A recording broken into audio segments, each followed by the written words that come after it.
정진석 대통령 비서실장이 오늘 이른 아침에 대국민 호소문을 냈어요.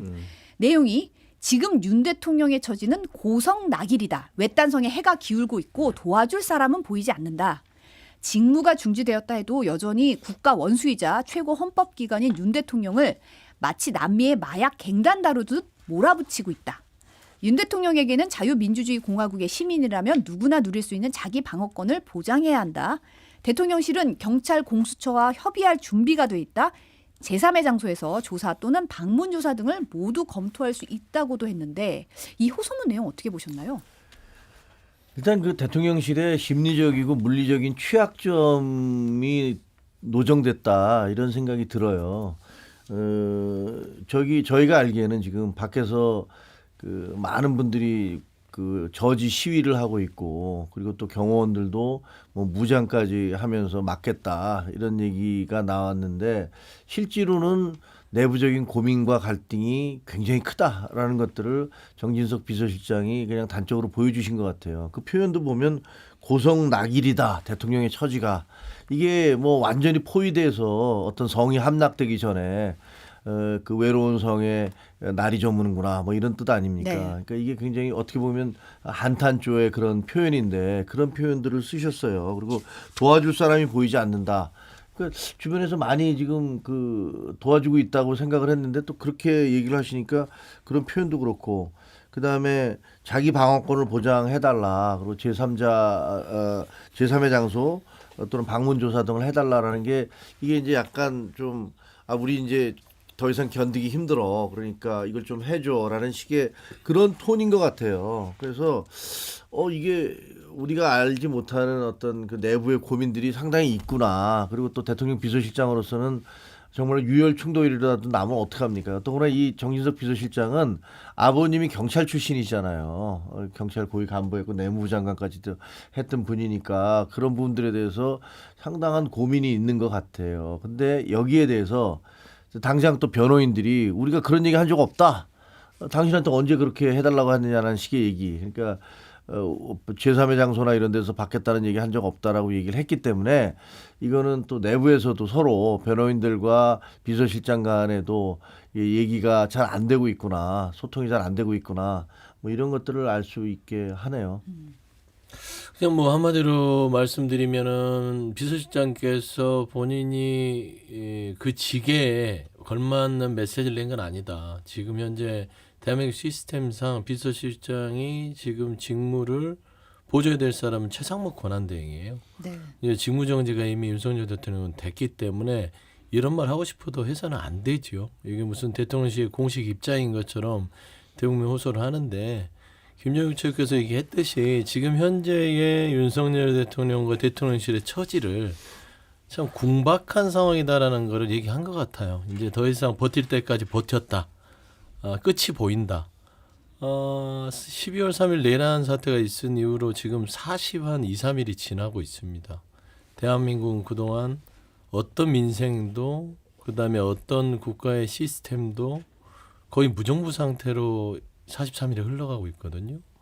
그런 상황에서 과연 정진석 비서실장이 대통령 걱정할 땐가 라는 차원에서는 이분은 여기 말씀한 대로 사의를 빨리 수리가 돼서 그만두고 호소문을 냈으면 어떨까라는 생각이 들고요. 내용들을 보면 딱 한 가지입니다. 자초했다. 자초했다. 그러니까 이 모든 상황을 윤석열 대통령이 자초한 거예요. 그러니까 뭐 고성낙일, 뭐 고립무원이라고 볼 수 있죠. 이렇게 갇힌 거는 스스로 본인이 성을 쌓고 거기에서 경호원들을 앞세워서 사병처럼 국가의 법치의 집행에 맞서고 있는 상황이기 때문에 그러니까 그 마약 갱단 처지로 본인 스스로 가버렸어요. 그런 취급을 당하게끔 본인이 만들었잖아요. 그래도 한 나라의 아들 대통령이 직을 유지하고 있는 사람이라면 경호처와 국가기관에 대한 어떤 무력 충돌을 우려할 만한 상황을 가져와서도 안 되고 따지고 보면 본인이 정상적으로 품격과 염치가 있다면 본인을 편드는 국민의힘 그 앞에서 부정선거와 비상계엄은 잘못된 게 아니다라고 주장하는 뭐 아스팔트 우파 그다음에 보수 지지층들 그리고 국민들 그리고 대한민국의 보수든 진보든 간에 어떤 지성인들이 모든 어떤 이 말하자면 궁색하게 다 돼버렸잖아요. 그러니까 본인 편들려고 본인이 그동안 가져왔던 모든 지성들을 허물어지는 상황이 됐단 말이에요. 그러면은 너무나 단순한 거 아니에요? 본인이 걸어 나와서 내가 방어권도 그래요. 이만큼 방어권을 보장해주는 대한민국 어디 있습니까? 체포에 채차도 안 꺼냈다고 해서 뭘 합니까? 국회의원 체포하려고 안 했다 해도 누가 뭘 합니까? 하세요. 검찰이 출석해서 나는 비상계엄 조치가 정당하다고 본다. 주장하세요. 그게 방어권 아니에요? 체포가 부적절하다고 하는 것도 체포 적부심 따지세요. 나오셔서. 그쵸? 그다음에 영장이 신청이 되면 실질 심사 통해서 이거는 부당하다. 따지면 되잖아요. 근데 방어권도 다 대한민국에 보장돼 있고 나와서 모든 것들을 강제로 끌어내릴 상황들을 본인이 자초하지 않았으면 대통령한테 체포영장이 발부돼서 이렇게 집행이 되겠냐라는 차원에서는 정의전 비서실장이 진짜 나라를 위하고 본인이 오랫동안의 경험이 있다면 이 말은 대통령한테 편지로 써서 다른 말로 이제 그만 끝내셔라 라고 하는 게 맞지 않을까 싶어요. 떠돌이 헌터님은 지금은 대통령이 자진 출석하도록 설득하는 게 맞지 않냐. 호소문을 쓰기보다 이런 지적을 하셨는데 동아일보가 어제 윤석열 대통령이 한남동 관저 산책하는 모습을 이제 망원렌즈 카메라로 포착을 했습니다. 보면은 이제 패딩 잠바 같은 거 입고 관저 주변을 산책하는 모습인데 대통령실 관계자로 추정되는 인물과 함께 걷고 있는 모습도 보여요. 보면 네. 대통령 관저에서 이제 주변을 산책하는 모습이고요. 이게 그 전에 오마이 TV에 나왔을 때는 아주 흐릿한 형체로 이제 그 모습만 보고 대통령일까 아닐까 이런 얘기가 있었는데 지금 보니까 좀 뚜렷하게 모습이 보이고 있습니다. 아까도 잠깐 언급하셨지만 대통령 측 변호인단은 이 정 실장이 제3의 장소 조사 제안하는 거에 대해서는 합의한 내용이 아니다. 뭐 그런 얘기 한 적 없다라고 선을 그었는데 그러면 정지석 실장이 윤 대통령이랑 상의도 없이 이런 호소문 냈다는 건가요? 어떻게 보세요? 교감은 저는 있었다고 봐요. 어느 정도의 그 교감이 있지 않고서 그것도 아침 일찍 낼 이유가 없잖아요. 그걸 기다렸다가 아침에 떴는데 내 호소문을 내야겠다 하고 내지는 않았을 것 같고 아마 그 전날부터 여러 가지 대통령에게 본인이 조언을 했겠죠. 뭐 이렇게 해결합시다. 지금 상황 자체가 이미 끝나가고 있다. 그랬을 때는 대안으로서 3회 장소에서 가면 최소한 윤석열 대통령은 딱 한 가지밖에 없거든요. 나 감옥에 하루도 잡혀가서 있기 싫어. 이거예요. 다른 거 없어요. 그러니까 나를 불구속 기소해서 나를 자유롭게 놔둔 상태에서 재판이 진행되기를 바라는데 그거는 이제 본인 생각이고 모든 범죄자들은 그러려고 돈 써서 좋은 변호인들 쓰고 법무부 사서 합니다. 자기 인신의 구속 안 당하려고요. 근데 아무리 돈을 많이 써도요. 대한민국 법치는 그걸 허용하지 않아요. 거기에 맞게끔 인신구속을 해서 조사가 필요하다면 하는 것이고 그걸 따르는 게 맞는데 저는 정진석 비서실장이 어느 정도 윤석열 대통령과 본인이 얘기하면서의 교감 정도는 있어서 내지 않았을까. 저는 그렇게 좀 보고 있어요. 지금 더불어민주당 같은 경우는 조승래 의원이 김태현의 정치쇼 나와서 정당한 법 집행 거부하고 성렬 산성을 쌓고 물리력을 동원해 농성하는 것이야말로 마약갱단 같은 행위라고 비판을 했고 조국 혁신당 같은 경우는 이번에도 공수처 검사들이 휴대전화 압수당한 채 관저에 가서 불러주는 대로 받아 적어야겠냐.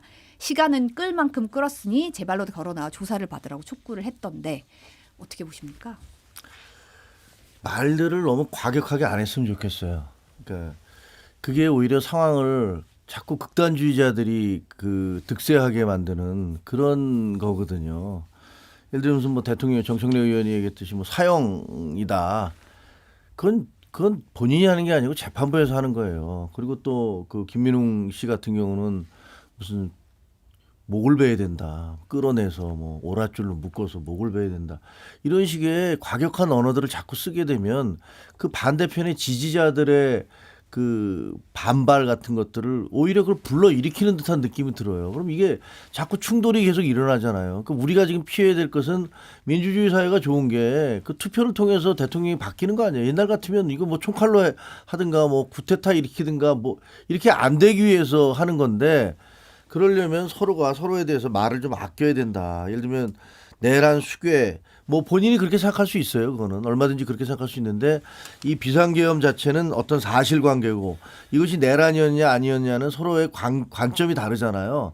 대통령 측은 아니다라고 이건 내 권리다라고 주장하는 거고 그 반대쪽에서는 이거 친위구태타거나 내란이다 이렇게 얘기하는 거잖아요. 저도 제 생각이 있습니다. 하지만 그건 뭐 얘기를 할 수는 있지만 그거를 표현을 하면서 이런 식의 너무 강한 표현들을 하면 사태가 해결되기보다는 오히려 더 악화될 수가 있다.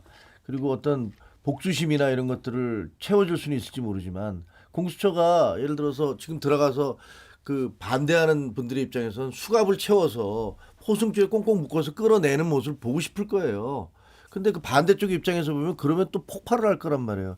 그러면 우리가 원하는 게 이게 이 문제의 객관적 실체적 진실을 확인을 하고 책임질 사람을 책임지게 하는 것. 여기선 대통령이겠죠. 그리고 주변에 있는 사람들일 것이고 그게 목표인지 아니면 그 이전에 자기의 감정적인 단어들을 계속 쏟아내서 자기의 심리적 만족을 얻는 게 우선인지라면 저는 전자여야 된다고 생각을 해요. 그러니까 뭐 저도 당연히 대통령이 스스로 나와서 본인이 말씀하신 대로 그 헌법 재판이라든가 수사에 대해서 당당하게 임하겠다는 그 약속을 지켜주기를 간절히 원합니다. 하지만 그 표현들을 좀 너무 과격하게 하지 않았으면 좋겠다 이런 생각이 듭니다. 뭐 과격하게 안 하는 거는 뭐 맞는 말씀 같아요. 굳이 뭐 이제 그 소인배들과 저작거리의 그런 사람들과 싸울 때 굳이 같은 언어로 싸울 필요가 있냐? 품격은 스스로 지키는 게 맞는데 이제 예를 들면 정청래 의원 같은 경우도 사형만 얘기하면 안 되고 사형 또는 무기징역, 무기 근거에 처해질 겁니다. 라고 했으면 뭐라 하겠어요. 근데 이제 사형만 얘기하다 보니까 그런 뭐 이제 지적을 받는 것인데 중요한 건 과격한 언어들은 늘 말하지만 자초하고 있어요. 저쪽에서. 지금 정진수 비서실장이 남미의 마약갱단 취급을 한다고. 본인이 그 단어를 썼잖아요. 나 같아도 거기서 맞받아칠 것 같아요. 마약갱단보다 못한 수준이다 지금. 품위도 없고 막말로 보스에 대한 모습도 아니다. 예를 들어서 보스라는 게 그렇게 극한 상황에서 체포가 될 것 같으면 내 부하들은 건들지 말아라. 내가 가서 책임질 테니까. 이런 게 우리가 영화에서 나 보는 보스 아닙니까? 최소한 그조차도 안 되잖아요. 경호처 직원들이 무슨 죄가 있다고 본인 사병처럼 하면서 그 사람들 인생까지 다 망치려고 하는 거예요. 이런 것들은 지도의 모습이 아니다라는 측면에서는 마약 갱단보다 못해요. 그러니까 스스로 그런 취급을 당하게 자초했다라고 욕을 먹는 것이고 저는 이제 3회 장소는 이건 정말 언감생심입니다. 아무리 이런 주장은 법치주의를 강조했던 대통령 입에서 또는 그 주변 인물에서 나와서는 안 돼요. 법치가 뭐예요? 법의 집행이라는 것은 예외가 있으면 그 법이 바로 서지 못하고 그러면 대통령이니까 제3회 장소에서 이렇게 한다? 그러면은 법이 예외를 두면 법이 말하자면 규율이 안 서잖아요. 대한민국에. 법치라는 그 누구와 사회적 지위와 상관없이 죄를 지었으면 소환에 불응하면 체포영장을 집행하고 거기에 대해서 수사를 하고 영장을 치고 이런 것들이 법의 기본이에요. 돈이 많든 권력이 있든 거기에서 예의를 대는 순간 대한민국은 후진국이 되기 때문에 이 법치에 대해서 3회 장소 이거는 그냥 말도 안 되는 주장이다. 김건희 그 3회 장소 한 거는 그거는 말도 안 되는 흑역사예요. 검찰에. 그걸 또 하라고요? 그건 아니다. 저는 좀 다른 생각인데요. 그 법치라는 건 뭐 법 위에 아무도 없습니다. 그런데 그 맞는 얘기지만 법의 집행에 있어서도 예를 들면 부부가 같이 죄를 지었을 경우에 그 부부 모두를 한꺼번에 구속시키지 않는다든가 그리고 그 다른 어떤 그 어떤 사정이 생겼을 때 거기에 대해서 예외를 두는 경우도 많이 있어요. 저는 김건희 여사에 대한 어떤 제3의 장소 조사는 뭐 방송에 여러 차례 나와서 그건 말이 안 된다. 그거는 당연히 나와서 조사를 받았어야 된다라고 얘기를 했습니다. 근데 대통령의 경우는 사실은 저는 좀 다르다고 생각을 해요. 우리나라의 대통령이 탄핵 심판을 받아서 개인이 되기 전에 현직 대통령의 신분으로 직무는 정지됐지만 가서 수사기관에 예를 들어서 구금되는 모습을 보여주는 게 이게 과연 우리 대한민국의 국격을 위해서 좋은 것이냐라는 생각은 그건 저는 그렇지 않다고 생각을 해요. 우리가 원하는 것은 결국은 탄핵 심판이 이루어지고 그것이 뭐 인용이 될지 기각이 될지 알 수 없습니다. 그리고 이 수사기관에서 이 내란죄와 관련돼서 어떤 식의 판결을 내릴지 저는 알 수는 없어요. 그리고 거기에 대해서 대통령은 당연히 다 응하셔야 되고 그런데 그 당장 끌어내서 여기다가 그 수사를 받게 하겠다는 건 3번 정도 지금 요구를 한데 바로 체포영장이 들어갔잖아요. 근데 체포영장이 들어갔는데 그것도 막 공개해서 원래 체포영장이라는 것은 비공개로 하는 게 원칙인데 그 무슨 자랑하듯이 그 오동훈 공수처장께서 그렇게 시기까지 특정해가면서 얘기를 하셨어요. 그게 도대체 수사를 위한 건지 아니면 본인들이 공수처가 그동안에 무능하고 일 못했다는 거를 이번 기회에 우리가 이렇게 열심히 하고 있습니다를 국민들에게 말해주기 위한 것인지 저는 잘 모르겠어요. 공수처의 일처리 방식이 아주 엉망진창이어서 사태를 이렇게 다 꼬아놨다고 생각해요. 그럼 아예 받았으면 제대로 첫 번째 들어가서 집행을 하든가 그것도 못했잖아요. 그렇게 되니까 차라리 저는 공수처가 그때 처음에 그 출석하라고 그러고 안 하면 그다음에 그러면 뭐 어떻게 하면 좋겠느냐 서로가 이런 얘기들을 좀 했었으면 좋았다고 생각을 해요. 시간을 좀 벌면서 명분도 축적하고 우리가 그럼 현장에 가서 조사를 하겠다. 내지는 제3의 정사에서 하시자라고 했는데도 그게 거부됐다. 그럼 우리 어쩔 수 없다 이거는. 이렇게 나가는 과정이 아니고 바로 기다렸다는 듯이 체포영장을 발부받아서 들어가면서 그것도 제대로 이행하지도 못했잖아요. 그러니까 모든 게 꼬이면서 뒤죽박죽이 돼버렸다고 생각을 하거든요. 그래서 이게 법에 의해다 무슨 예외를 두자는 것이 아니라 이로 인해서 지금 우리 국가가 당하고 있는 국격의 손실이라든가 경제적인 그런 타격이라든가 한 달 넘게 지금 난리 법석 아닙니까? 뭐가 현명한 태도였는지는 당장의 욕을 먹더라도 이건 좀 생각을 해봤어야 되는 게 아닌가. 저는 보수이기 때문에 보수적인 입장에서는 그렇게 생각을 합니다. 근데 보수라서 그렇게 생각한다는 것보다 이건 진보의 보수의 개념은 아닌 것 같아요. 이 내란죄라는 것은 국가에 대한 위해를 가한 범죄이기 때문에 헌법에도 규정돼 있고요. 대통령에게도 특권 다 줬어요. 다 보호해드릴게요. 법상 뭐 민사상 이런 거 다 면책해 드릴 테니까 국정만 잘하세요 했는데 단 내란죄 외환죄는 예외를 한다예요. 이건 왜 그러냐면은 나라의 근간을 흔들기 때문입니다. 그러니까 대통령도 이런 죄를 저지를 수 있다라는 것들이 우리가 역사를 통해서 있었기 때문에 규정해 놓은 것이고 헌법에 규정한 부분들에 있어서 이거를 저지른 분이에요. 근데 국격 얘기를 하는데 지금의 국격만 왜 생각하세요? 12월 3일 날 윤석열 대통령이 저질러서 떨어진 국격은 어디에서 보상받죠? 결국에는 그 내란죄를 저지른 대통령도 법의 한치의 예외사항 없이 그 법이 집행되는 모습이 국격을 회복하는 길이다. 많은 나라들이 대한민국이 그래도 이 법치의 근간을 지키고 민주주의를 회복하려는 회복력이 있다라는 것을 인정받는 게 국격이지 우리들끼리 대통령의 모습이 초라하고 이렇기 때문에 외국인들이 대한민국이 내란죄를 저지른 대통령을 잘 보호하고 존중하고 법에 예의를 두면서 네네네 하고 이렇게 하는 것들이 대한민국의 국격이 높다고 평가할까요? 그렇지는 않을 것 같아요. 그러니까 저는 국격에 있어서 주장하는 바는 방어를 하는 차원에서 억지 주장이 될 수는 있으나 윤석열 대통령한테 묻고 싶어요. 당신이 했던 국격의 그 추락은 어떻게 책임질 것이냐. 그러면은 이 권한의 만큼 책임이 큰 거예요. 근데 왜 본인들은 권한만 주장해요? 본인이 저지른 일에 대한 책임은 눈꼽만큼도 안 지잖아요.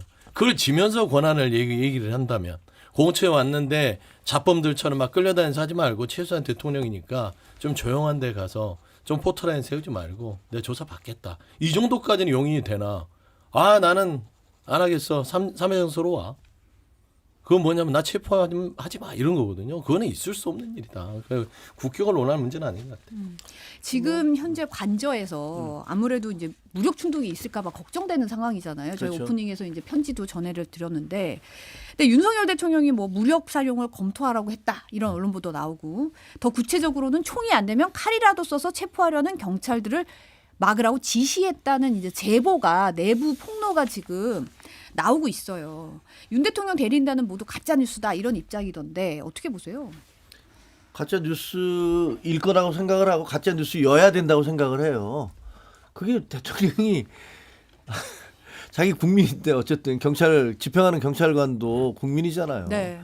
근데 본인을 경호하는 분들한테 그 총기는 아니면 칼로라도 막 방어해라라고 얘기하는 거는 제가 보기 그런 설마 물론 이제 이렇게 얘기하면 그래서 비상계엄했냐 이렇게 비판을 하실 거예요. 뭐 그런 비판 나올 수도 있다고 생각하지만 그 개인의 생명과 관련된 문제인데 그렇게까지 지시했을 거라고는 믿고 싶지도 않고 그렇게 해서도 안 된다고 생각을 해요. 근데 한 가지 분명한 거는 저렇게 가짜 뉴스다. 대통령 그런 지시한 사실이 없다라고 얘기한 것들이 공개가 됐기 때문에 경호처 직원들로서는 대통령도 무기를 사용하지 말라는 입장이다라는 것들을 확인이 된 거잖아요. 확인이 됐으니까 제가 보기에는 경찰관들이 예를 들어서 뭐 체포하려고 들어올 때 체포영장을 집행하려고 들어올 때 그것을 무기를 통해서 막을 수 있는 근거는 더 사라졌다. 그러면 그야말로 대통령 본인도 무기 사용하지 말라라고 얘기했는데 그 당신이 왜 무기를 사용하냐 이렇게 될 수 있잖아요. 그러니까 그런 근거를 만들어준 측면은 있다 이렇게 생각이 되네요. 그러니까 이제 우리가 양치기 소년의 우화를 보면서 거짓말을 하는 사람은 거짓말을 계속 즐기는 그런 유형으로 낙인 찍혀요.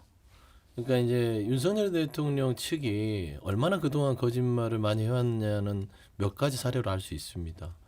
그러니까 뭐 이 비상경고 관련해서 체포의 채자뿐만 아니라 12월 10일 날 내가 성공하려고 했으면 겁주려고 했던 거지 내가 젠체를 하려고 했으면 단전단수라도 내가 했을 거 아닙니까? 그런 것도 안 했다 했는데 어제 소방청장이 이상희 행안부 장관에게 그날 당일 10시 37분에 MBC와 특정 언론 등의 단전단수를 얘기를 들었다라고 소방청장이 얘기를 합니다.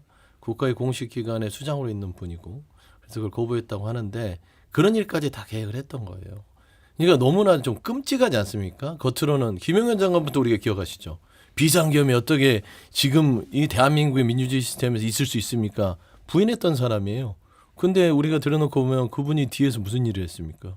비상계엄 특전사령관들 다 불러다가 노상원까지 전 작전사령 불러서 했잖아요. 그러니까 겉으로 그냥 아닙니다라는 거를 국민 앞에 그냥 대수롭지 않게 거짓말하는 집단이라는 측면에서는 저는 하고도 남았을 것 같다라는 개연성이 높고요.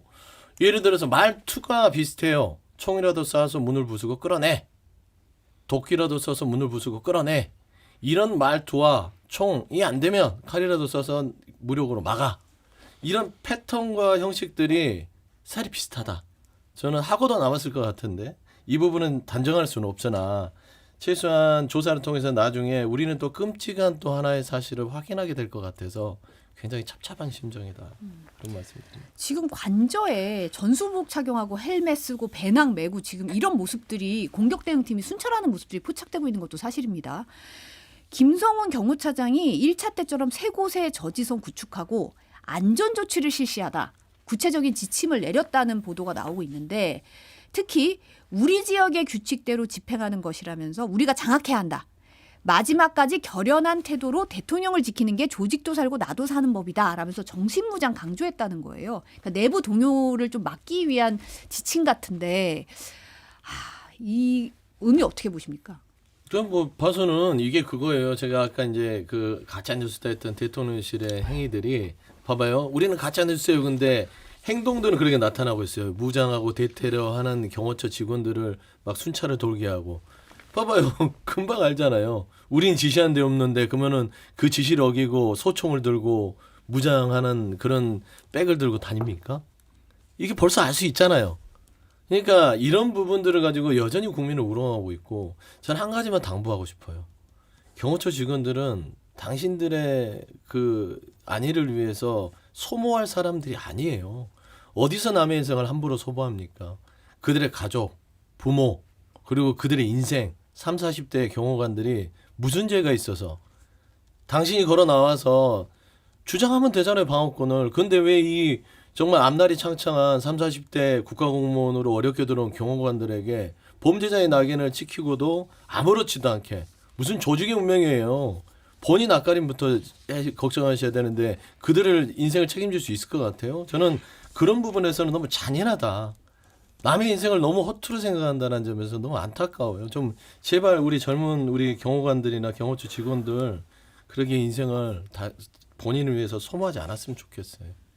김종혁 씨가 지금 이마를 짚두고 한숨을 쉬셨는데 네. 아니 왜냐하면 이제 김성훈 처장이 그 차장이죠. 처장이 아니고. 근데 그 사람이 이제 이렇게 하는 것이 우리도 사는 길이다. 이렇게 얘기를 하셨다는데 궁금한 게 이제 탄핵이 인용이 되면 뭐 이 행위들에 대해서 대통령이 이제 물러나게 되면 여기에 대해서 아마 굉장히 심각한 책임을 져야 되는 논란이 벌어질 거예요. 근데 만에 하나 예를 들어서 반대로 기각이 됐어. 탄핵이 기각이 됐어. 그래서 대통령이 다시 돌아왔어요. 뭐 몇 달 뒤에 뭐 돌아왔다 치자. 그러면 그게 남은 게 2년이잖아요. 근데 미국의 보이스 오브 아메리카에서도 그런 얘기를 하던데 그 대통령이 그게 탄핵이 기각이 돼서 돌아오는 한이 있어도 대통령은 레임덕에서 벗어나기가 어렵다. 왜냐면 야당이 190석이잖아요. 그렇다고 해서 만약에 또다시 계엄을 해서 국회를 해산시키고 무슨 뭐 비상입법회의를 만들기 전에는 이걸 바꿀 수가 없어요. 그럼 대통령이 예를 들어서 탄핵에서 살아남아서 돌아왔다 하더라도 그러면 그때부터는 탄핵해야 된다는 쪽이 길거리로 다 쏟아져 나와서 매일매일 시위를 하기 시작할 것이고 그리고 야당도 그 의석을 가지고 공격을 할 텐데 그러다가 2년이 지나고 나면 2년 뒤에 권력이 바뀌고 나면 대통령 선거 다른 대통령이 들어섰을 때 이 경호처 직원들이 했던 일들이 이게 문제가 안 될까요? 문제가 될 거예요, 분명히. 그때 당시에 어떤 경호처의 행동이 과연 옳았느냐를 둘러싸고 지금 현재 차장이 한 그 지시나 명령이 옳았느냐를 둘러싸고 모든 국민에게 다 공개됐고 모든 국민이 다 알고 있는데 이게 탄핵이 돼서 대통령이 물러날 경우는 뭐 물론 당장 얼마 뒤에 문제가 되는 거고 그게 아니라 하더라도 정권이 바뀌고 나면 다른 대통령 뭐 우리가 예를 들면 보수에서 다시 그 정권을 그 재창출을 했다 하더라도 심지어 그렇게 하더라도 분명히 문제가 될 거란 말이에요. 그러니까 자기가 무슨 우리가 살 길이다라고 경호처 직원들에게 얘기하는 것은 매우 무책임한 얘기고 그런 책임질 제가 보기에는 아니에요. 그렇게 될 수 없을 거예요. 지금 오늘 오전에 이 물리적 충돌을 막기 위해서 경찰 국가수사본부, 공수처, 대통령 경호처가 3자 회동을 가졌어요. 혹시나 좀 뭔가 합의가 되려나 싶었는데 서로 이견만 좀 주고받고 이견이 컸던 걸로 전해지고 있거든요. 아니 어차피 그 경호처나 공수처 공조본이 만나는 거는 그 수뇌부에서 만날 거 아니에요. 그리고 지금 박정준 전 경호처장이 그만두고 나서는 강성파들이 지금 수뇌부를 하고 있기 때문에 당연히 뭐 무슨 합의가 될 법은 없죠.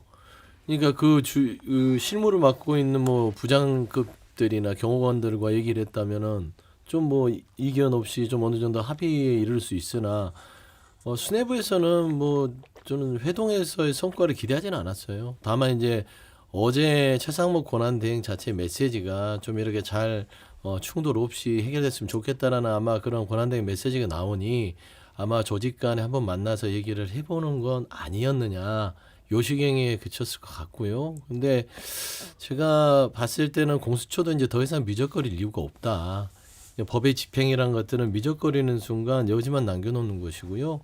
그다음에 경호처의 동료 자체도 이제는 이미 그게 다란 것 같습니다. 이게 눌러서 제보가 조금씩 오는 것 같지만 실상을 들어보면 이 정도 외부적으로 경호처라는 어떤 폐쇄성을 감안했을 때는 엄청난 안에서의 동요가 있다고 판단할 수 있어요. 그래서 지금 김성훈 직무대행 차장에 대한 체포영장이 발부되는 즉시로 해서 집행에 들어가면 정말 모래성 넘어지듯이 넘어갈 가능성이 크기 때문에 저는 공수본에 있어서의 체포영장 집행 더 이상 미룰 필요는 없다라는 말도 좀 덧붙이고 싶습니다.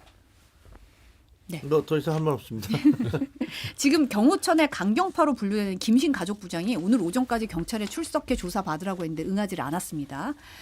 지금 수도권 광역수사단 책임자들이 오늘 오전에 세 번째 작전회의 가졌고 머니투데이 단독 보도가 나왔는데 윤 대통령 체포작전이 24시간 내에 시작할 것 같다.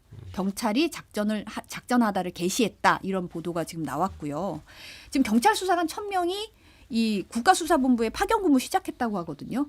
그러다 보니까 이제 2박 3일 이상 장기전에 대비해서 뭐 비상용품 뭐 또 준비했다고 하는데 참 어떻게 될까요? 집행을 하겠죠, 뭐. 집행을 하는데 정말 국가적인 불행이죠. 지금 우리가 지난번에 비상계엄 있고 난 다음에 연말에 모든 행사 다 취소됐잖아요. 연초도 마찬가지고.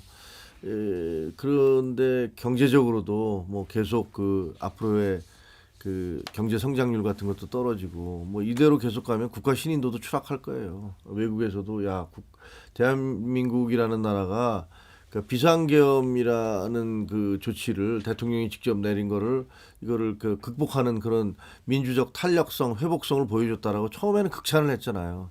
근데 그 이후에 지금 이게 계속 이렇게 질질질 끌면서 여야 간에 혹은 대통령실 간에 어떠한 타협이나 협의나 이런 것들도 이루어내지 못하고 양쪽의 지지자들을 동원해서 극과 극의 어떤 충돌, 그러니까 공권력과 시민의 충돌, 시민과 시민의 충돌, 그리고 공권력과 공권력의 충돌이라는 거의 무정부적인 상태를 지금 계속 이어가는 것을 보면서 이것들에 대한 어떤 불신 같은 것들이 계속 이어질 것이고, 그래서 국격 자체가 저는 매우 떨어지고 있다. 그동안에 우리가 아주 차곡차곡 하나하나 쌓아왔던 그런 우리들의 명성이 무너져 내리고 있다라고 생각이 들어져요. 그리고 그거에 대해서는 이 대통령에게 1차적인 책임이 있다는 사실을 부인할 수 없다라고 생각을 해요.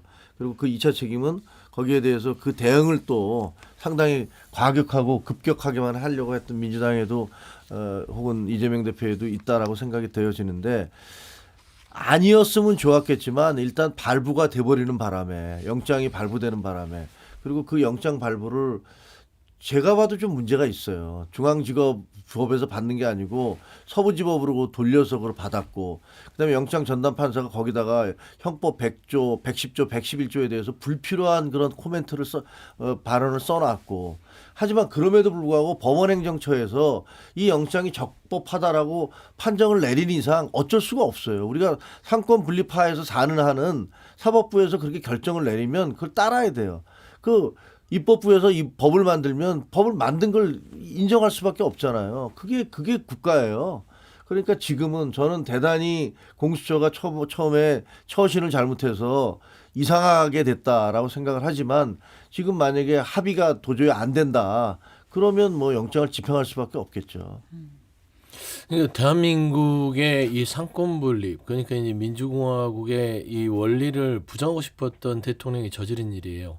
그러니까 입법부도 인정하기 싫고 사법부도 짐이 곧 법이다, 내가 왕이다, 이렇게 살아야 되는데 자꾸 뭐 본인 뜻대로 안 되거든요. 그러니까 그 예를 들면은 그 계엄령 내에서도 체포 대상에 법관이 있어요. 이재명 대표에 대해서 무죄를 내렸다, 1심에서. 그러니까 마음에 안 들어요, 사법부도. 그러니까 기본적으로 본인이 왕처럼 살아야 되는데 그런 근간들이 자꾸 거슬리니까 그걸 비상계엄이라는 조치를 통해서 해결하려고 했는데, 주장을 보면은 국민들을 참 지금도 현혹시키는 게, 비상계엄은 대통령의 고유 권한이다. 맞아요. 그거 권한이에요. 근데 단 조건이 있죠. 헌법의 시체적 요건이 부합됐을 때 쓸 수 있는 겁니다. 아무 때나 꺼내 쓰는 게 아니라. 근데 그 자체에 대해서는 얘기는 못 해요. 우리가 부합했다, 시제 요건을 갖췄다, 전시사변, 치안질서 이런 위반 안 돼요.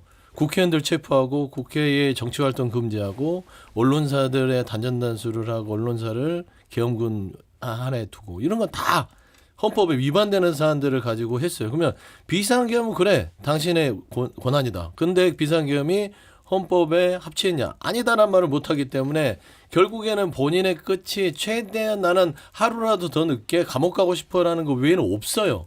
아직도 그냥 5살짜리 애 같아요. 일 저질러 놓고 나서 나 혼나기 싫어하고 도망다니는 느낌이거든요. 그래서 저는 이 여러 가지 사안에 있어서의 경찰의 천명 파견, 이거 불행한 일 맞죠. 대통령이 지금이라도 걸어 나오면 이런 무리한 충돌 없잖아요. 그리고 경찰의 천명이 면면을 보면 광수대, 형사기동대, 마약수사대, 이분들은요 정말 현장에서 조직폭력배들 검거하고 물리적 충돌도 다 감내하면서 할 수 있는 베테랑들입니다. 그러면 이들이 들어갔을 때 임무 수행하면 경호처 저는 2시간도 못 견딘다고 봐요. 뭐 총기 발사요? 그거 몇 명밖에 못 해요. 누가 제정신에 총기를 발사합니까? 거기까지는 안 가요. 그러니까 안 가요. 네, 근데 안 가야죠. 예를 들어서 김성훈 차장 뭐 얘기하고 김삼 부장 얘기하는데, 김성훈 차장 같은 경우도 지금 체포영장이 발부가 되게 되면 본인을 위해서 보호를 위해서 총기를 꺼내면 그거는 엄청난 죄입니다. 대통령 보호가 아니에요. 그래서 그거는 명분 자체도 이제는 안 되기 때문에 저는 이 국가적인 불행을 여기까지 끌고 온 참 윤석열 대통령이 이제는 대통령이라는 칭호를 붙이는 자체가 부끄러지기 시작했다. 하는 차원에서는 스스로 좀 해결할 수 있는 책임감, 최소한 성인이라면 정말 그 금치산 한정치산 아니라면 좀 정상적인 사고를 했으면 좋겠어요. 비상계엄에 대해서는 뭐 여러 가지 말들이 있지만 그거는 사실은 요건에 안 맞아요. 경찰이 그 범인을 체포하거나 상대방이 무기를 가지고 휘두를 때는 총을 쏠 수 있다라고 돼 있어요. 하지만 그렇다고 해서 경찰관이 총기 소지하거나 발포권이 있지만 그냥 별것 아닌 길 가는 사람이나 혹은 약간의 시비 걸어서 그 자기한테 욕했다고 총을 쏠 수는 없는 거잖아요. 네. 그건 생명의 위협이 있거나 이런 경우에만 가능한 거예요. 근데 대통령께서 뭐 그 야당 때문에 내가 못 해먹겠다. 뭐 이건 얘네들이 정권을 전복하려고 한다라고 주장을 하시면서 비상계엄을 발효를 했는데 거기다 그것도 모자라서 국회에 그 도저히 하면 안 되는데 국회에다가 사병을 투여했잖아요. 행정권이나 사법권은 일시 정지시킬 수 있죠. 뭐 예를 들면 영장 뭐 없는 체포를 한다든가 여러 가지 할 수 있지만 그래도 어떤 경우도 국회를 건드리면 안 되도록 돼 있는데 국회와 선관위에다가 병력을 집어넣은 것은 그건 제가 보기에는 명분이 너무 떨어져서 해명하기가 어려운 거죠.